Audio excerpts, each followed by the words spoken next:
Okay, what if the Garden of Eden is in Florida? So this is in response to a comment. I was mentioned the Garden of Eden being in Yellowstone National Park area, and they're asking about does it make sense that northern Florida could be the location?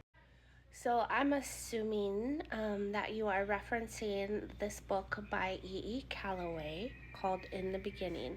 E.E. Calloway was a pastor, I believe, in the 1940s, and he believed that the location of the Garden of Eden was in northern Florida.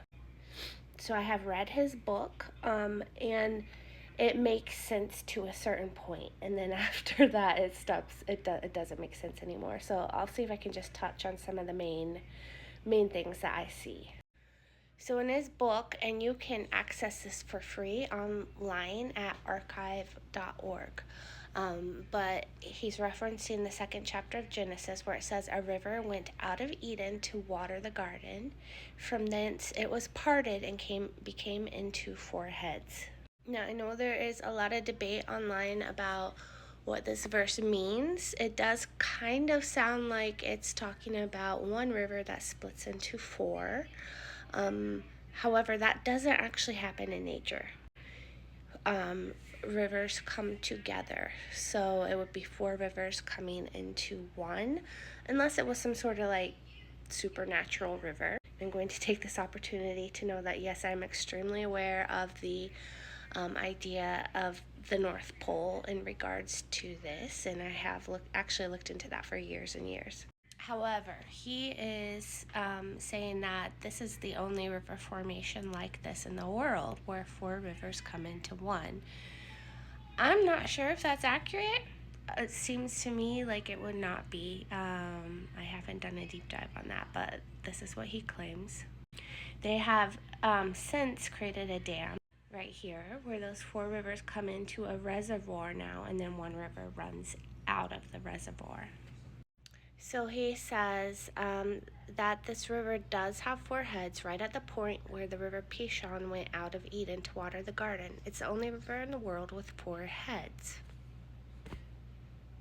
Okay, so that kind of makes sense. His argument makes sense when you are looking at Genesis, right? When you're looking at the description of the rivers of Eden. However, when you start moving out beyond Genesis, that's kind of when things really start to fall apart. For one example, he says in his book that the other river, Euphrates, was the smallest of the four head rivers. It's under the text, I can't read it, sorry. Okay, sorry, so smallest of the four head rivers on the survey, and he's referencing the survey that the government did when they built the dam. So that actually goes directly against what Scripture says about the river Euphrates. The Euphrates is frequently referred to as the Great River. Here's a couple examples here. The language used to describe the Euphrates identifies it as a major significant border river. It was a very big river, a powerful river, and an area of high travel. Like the travel on the Euphrates happened a lot. So if you look on the map where these rivers in Florida are, this second yellow line right here would be the Euphrates. It's actually a small creek. So it doesn't really match up with the description in Scripture.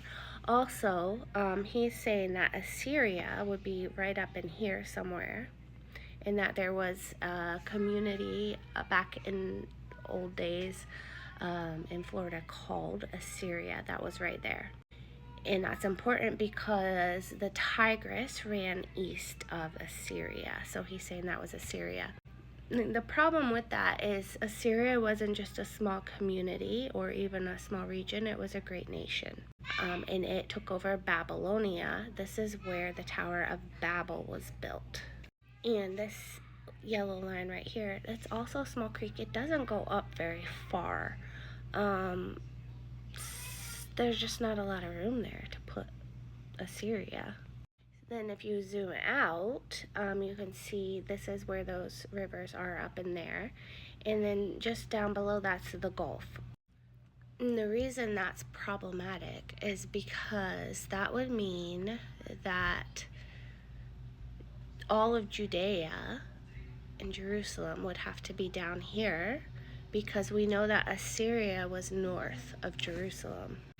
And in turn, that would mean all of Egypt would have to be below Judea, below Jerusalem, because we know that Egypt, very clearly, tells us in Scripture that Egypt was south of Jerusalem.